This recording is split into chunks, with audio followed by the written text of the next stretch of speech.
Friends అందరికీ నమస్కారం. Friends నెల్లూరులో లేడీ డాన్ తీవ్ర ఆగ్రహంతో స్థానికులందరూ కూడా ఇంటిని అయితే కూల్చేశారు. లేడీ డాన్ ఇంటిని. అసలు ఏం జరిగింది ఏంటి చూస్తే నెల్లూరులో లేడీ డాన్ అరవ కామాక్షి అలియాస్ కామాక్షం ఇంటిని స్థానికులు కూల్చివేశారు.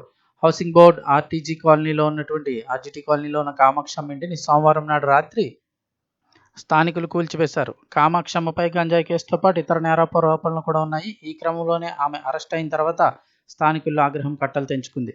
దీంతో సోమవారం రాత్రి కామాక్షమ్మ ఇంటితో పాటు ఆమె అనుచరుల ఇళ్లను కూడా సామూహికంగా వెళ్లి ధ్వంసం చేశారు.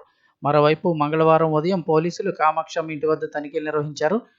ఆ సందర్భంగా ఇంటి గోడల్లో దాల్చిన కత్తిని పోలీసులు స్వాధీనం చేసుకున్నారు. మరోవైపు ఇకపై కామాక్షమ్మను తమ ప్రాంతంలోకి రానివ్వమని కూడా స్థానికులు స్పష్టం చేశారు. మరోవైపు సిపిఎం నేత పెంచలయ్య హత్య కేసులో నెల్లూరు లేడీ డాన్గా పేరొందిన కామాక్షమ్మను పోలీసులు అరెస్ట్ చేసిన సంగతి తెలిసిందే. కొద్ది రోజుల క్రితం పెంచలయ్యను గంజాయి బ్యాచ్ అత్యంత దారుణంగా హత్య చేసింది. ఈ కేసులో అరవ కామాక్షమ్మ కుట్రదారుగా ఆరోపణలు ఎదుర్కొంటున్నారు. దీంతో పోలీసులు ఆమెను అరెస్ట్ చేశారు. హౌసింగ్ బోర్డు కాలనీలో నివాసం ఉండే పెంచలయ్య ఎలక్ట్రీషియన్ పనులు చేస్తూ జీవించేవారు. అలాగే సిపిఎంలో నాయకుడిగా కూడా ఉన్నారు. ఇక ఆర్డీటీ కాలనీలో ముత్యాలమ్మ గ్రామాభివృద్ధి కమిటీ సభ్యుడిగా కూడా వ్యవహరిస్తున్నారు.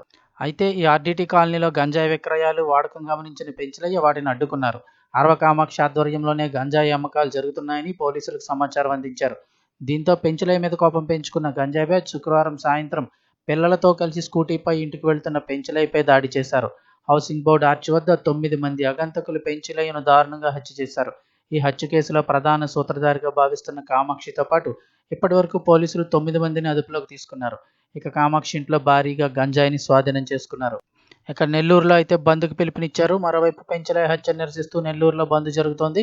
సిపిఎంతో పాటు దాని అనుబంధ సంఘాలు, ప్రజా సంఘాలు ఈ బంద్కు మద్దతిచ్చాయి. నెల్లూరు గాంధీ బొమ్మ సెంటర్ వద్ద డ్రగ్స్ మహమ్మారి దిష్టిబొమ్మను సిపిఎం కార్యకర్తలు దహనం చేశారు.